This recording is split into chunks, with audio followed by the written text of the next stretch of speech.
नमस्कार साथियों, कैसे हैं आप सभी। उम्मीद करते हैं कि आप स्वस्थ होंगे, सुखी होंगे और प्रसन्न होंगे।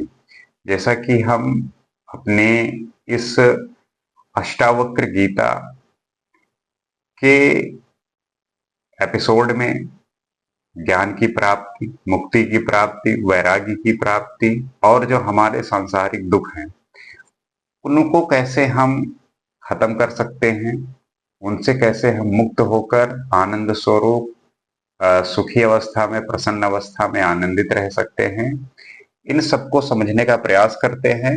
और आपसे ये आशा भी करते हैं कि इन बातों को आप समझ रहे होंगे, क्योंकि हमारी समझ और विवेक की जो परिभाषा है वो यही है कि आपकी जो स्थिति है वही डिफाइन करती है, वही परिभाषित करती है।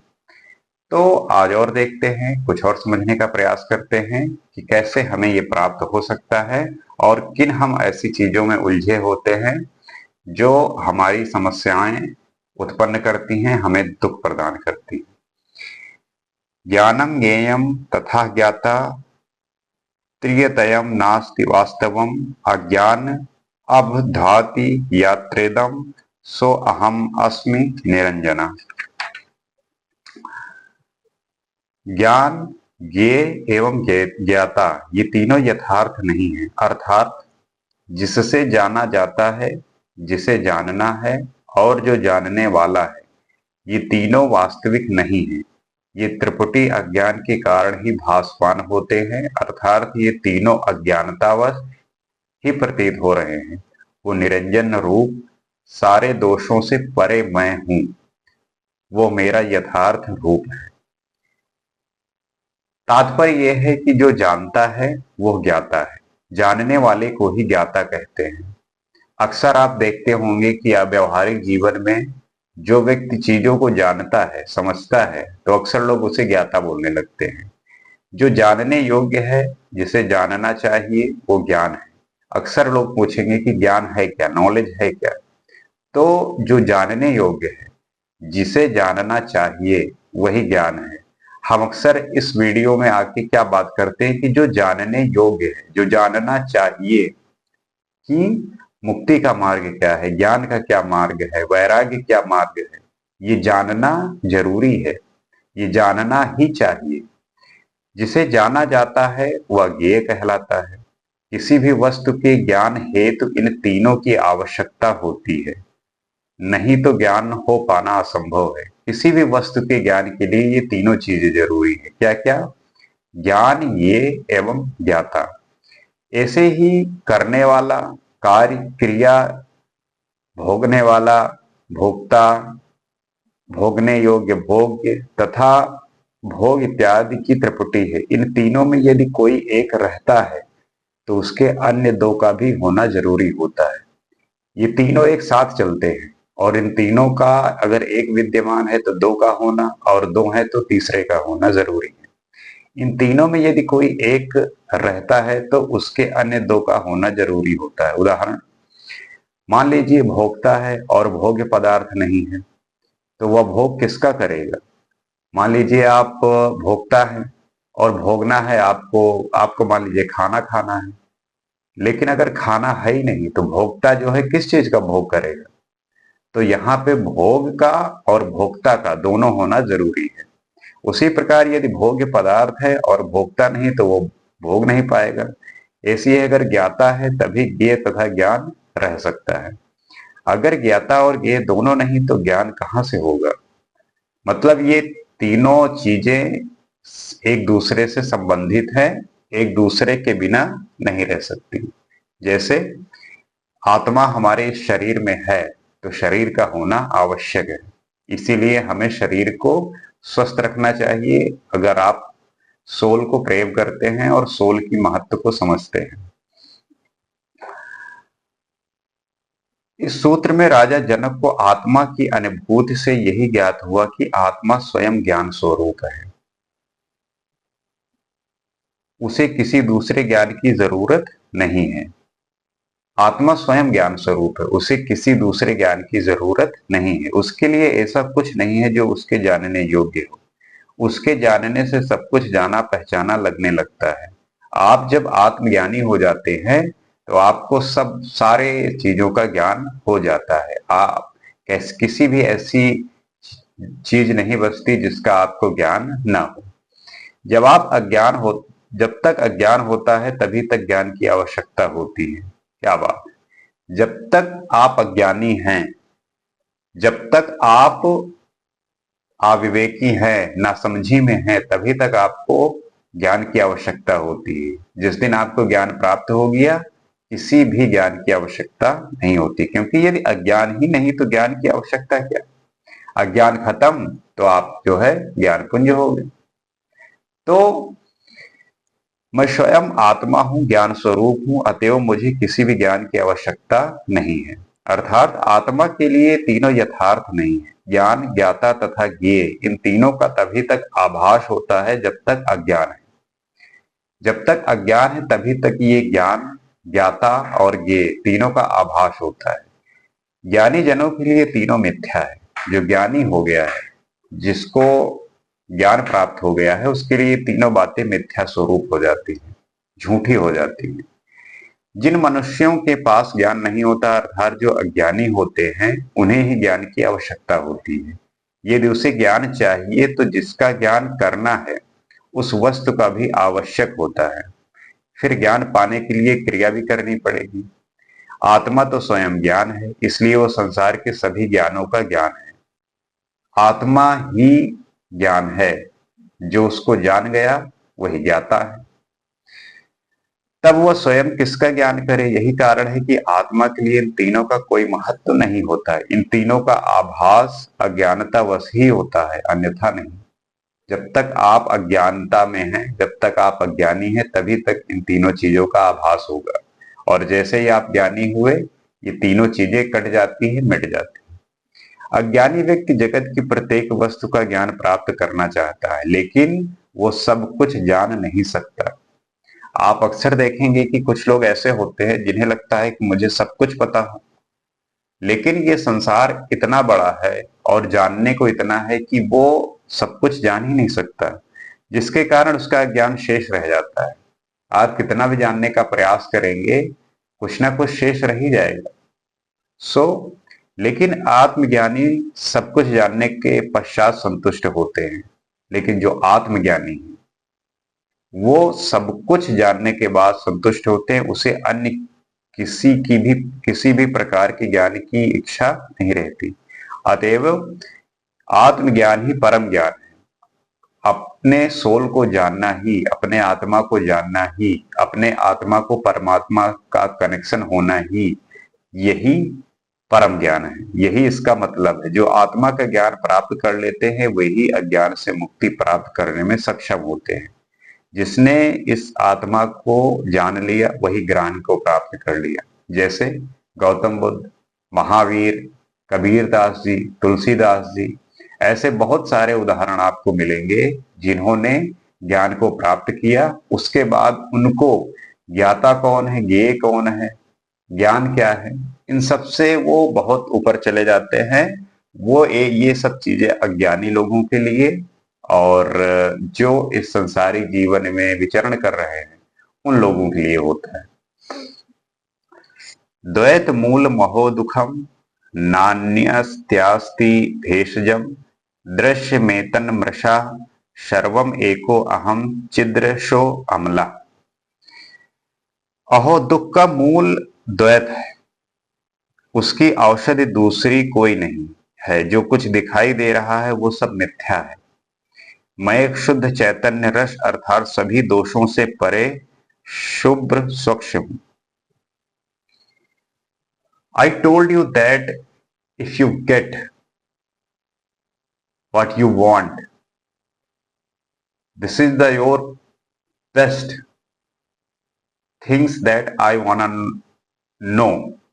The knowing, ये जो जानने की प्रक्रिया है, knowing, कि जब तक आपको बिलीव है, जब तक आप बिलीविंग में हैं, जब तक आप विश्वास कर रहे हैं, तभी तक आपको इस बात का एहसास होता है कि तभी तक आप अहंकारित रहते हैं। और जिसे राजा जनक को आत्मज्ञान हो जाने पर अद्वैत अध्यात्म की अनुभूति हो गई। जब आत्मज्ञान प्राप्त मिल गया, आत्मज्ञान जान गए, तब अध्यात्म की अनुभूति हुई, अद्वैत की अनुभूति हुई, द्वैत मिट गया। जब तक आप द्वैत में हैं, जब तक आप ये समझते हैं कि अलग अलग चीजें हैं, तभी तक आप जो है दुखी हैं। संपूर्ण भिन्नताएं समाप्त हो गई और एकत्व का बोध ज्ञान हो गया। मैं और मेरा ये भाव छूट गया। ये मेरा है, ये तेरा है, ये उसका है, वो किसका है, इन सब बातों को लेके आप भ्रमित रहते हैं। And this is the main reason why you are दुखी। आप इसीलिए दुखी हो।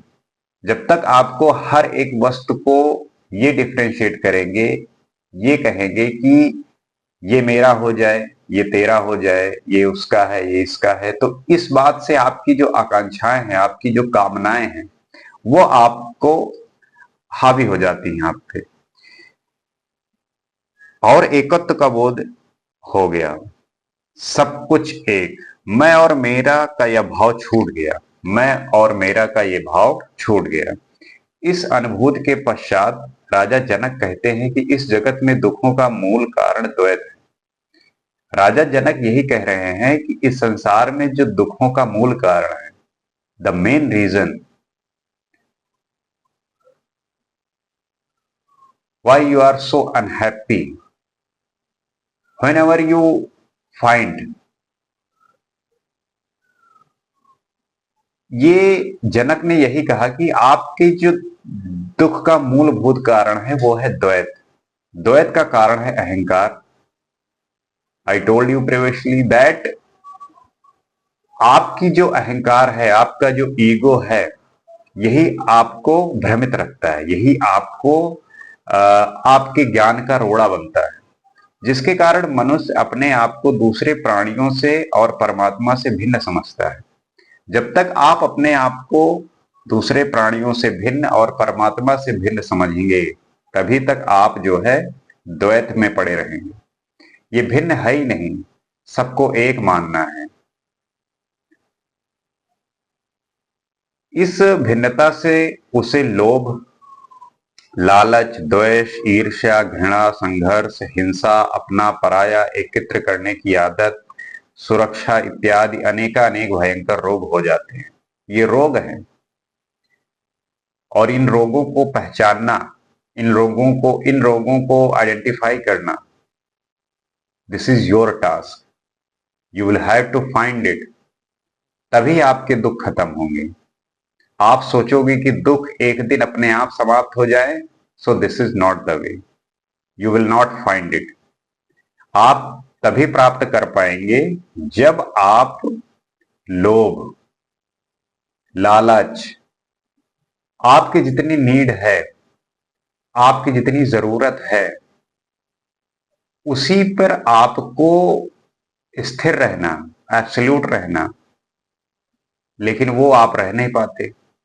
आपको और चाहिए। आपके पास होंडा सिटी है लेकिन आपको मर्सिडीज चाहिए, आपके पास मर्सिडीज है तो आपको बीएमडब्ल्यू चाहिए। तो ये जो लालच है आपकी,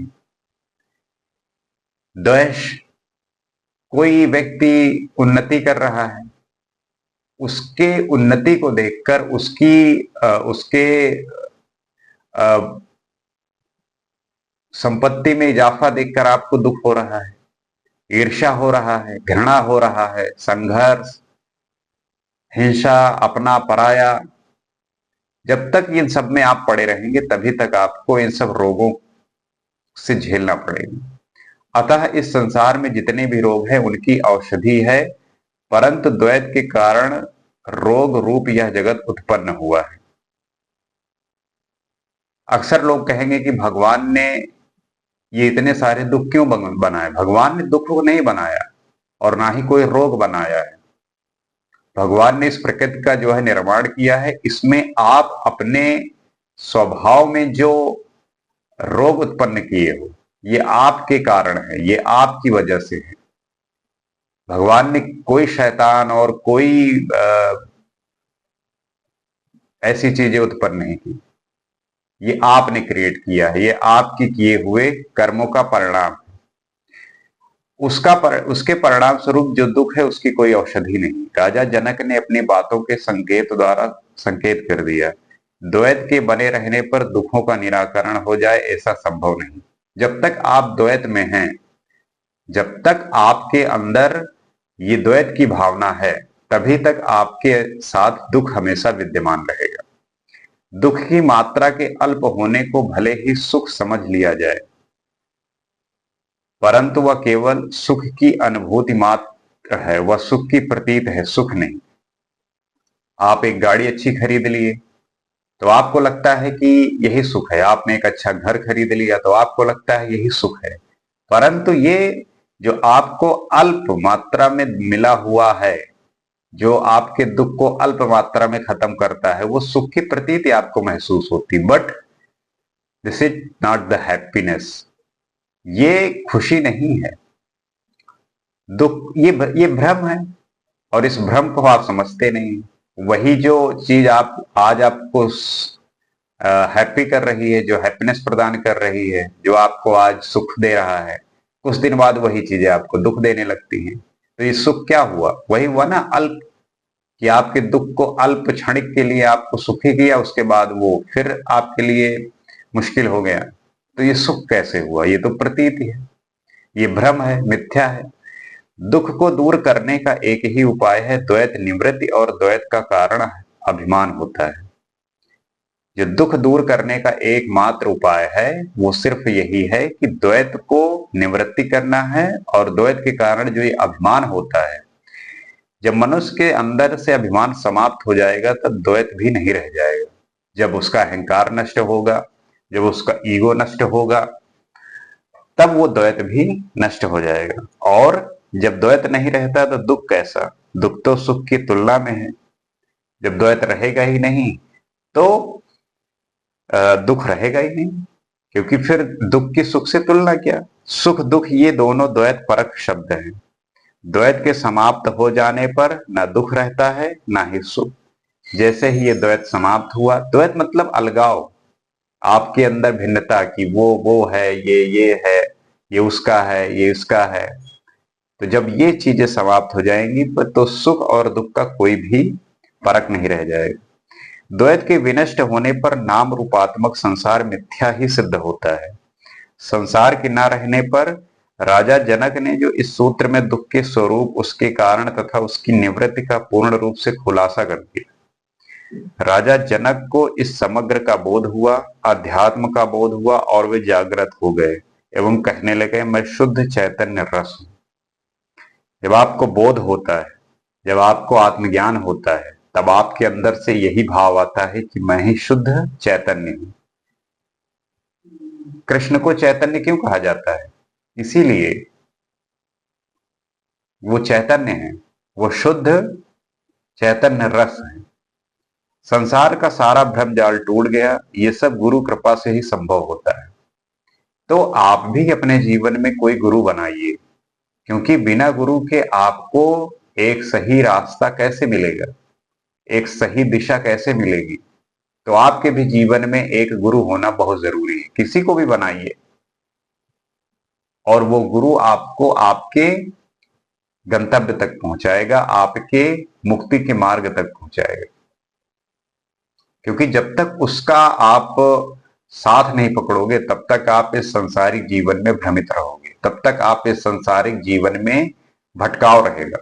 और जब तक ये भटकाव इस संसारिक जीवन में है, तब तक आप दुखों से घिरे हुए हो, रोगों से घिरे हुए हो।